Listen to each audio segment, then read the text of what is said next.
Salut, alors petite vidéo vite fait du mardi. Alors j'espère que les paysages des cascades et des lacs dans le Jura ça t'a bien plu. Alors ce week-end qui au final a duré 6 jours nous a permis de découvrir certains points où il faut être vigilant. Je te montre tout ça.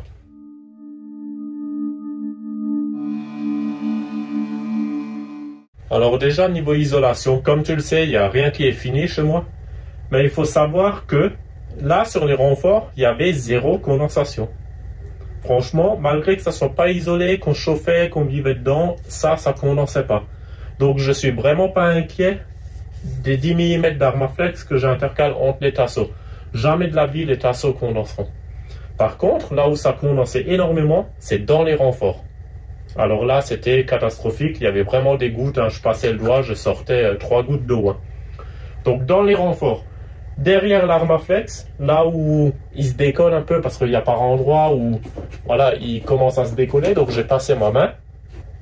Et là, effectivement, c'était trempé. Donc vraiment, ça condense sur la tôle.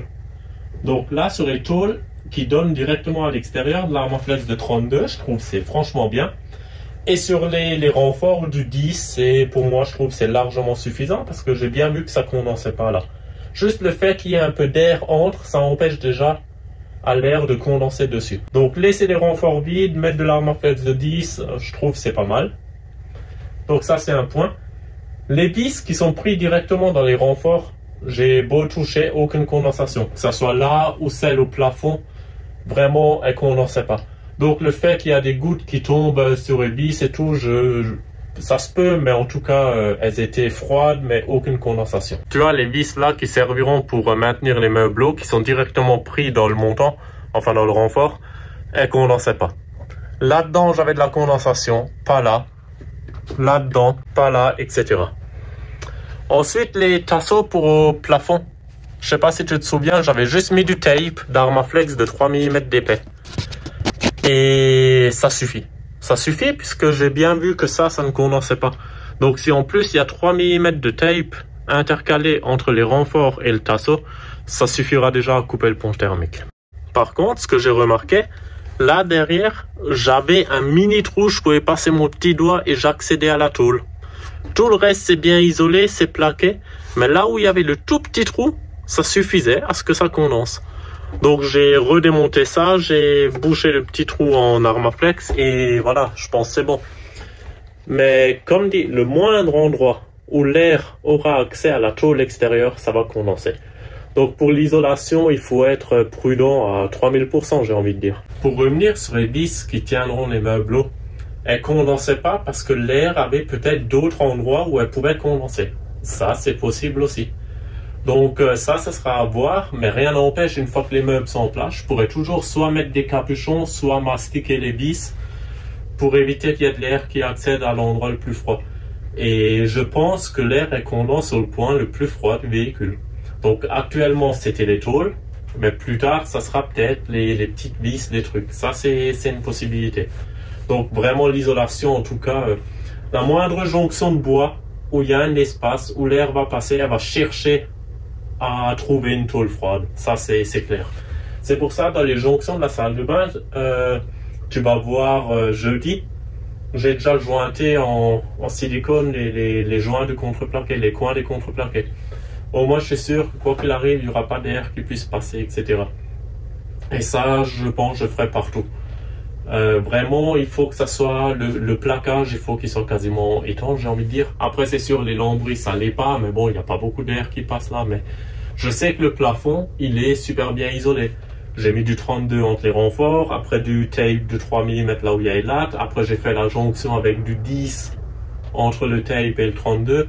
Mais vraiment, il faut porter un point, vraiment. Après, c'est sûr, là, on était dans le Jura. La nuit, ça descendait à 7 degrés. Le plus froid qu'on avait au réveil, je crois que c'était 7 degrés.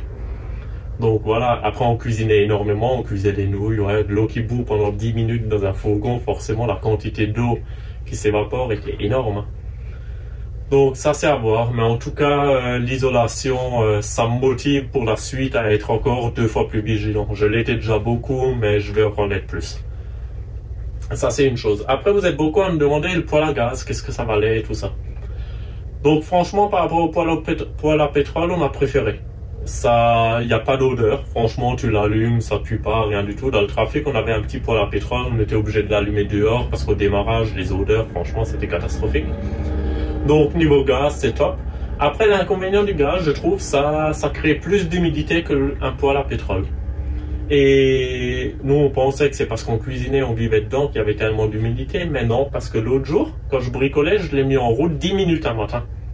Et en 10 minutes, j'avais déjà de l'eau, des gouttes d'eau sur la porte. Donc, c'est pas ma respiration de 10 minutes qui a suffi à saturer l'air en humidité. Non, non, je pense vraiment c'est le poêle à gaz. Donc voilà, provisoirement pour un week-end à l'arrache, ça le fait, il n'y a aucun souci. Mais à long terme, fonctionner avec un truc comme ça, déjà on n'a pas le droit, mais bon, pour ceux qui l'homologuent pas BASP, ils font ce qu'ils veulent, j'ai envie de dire, comme on faisait dans le trafic. Mais pour vivre à l'année dedans, je trouve c'est pas top, ça va pourrir le véhicule, je pense. Sans compter les risques d'intoxication au monoxyde de carbone.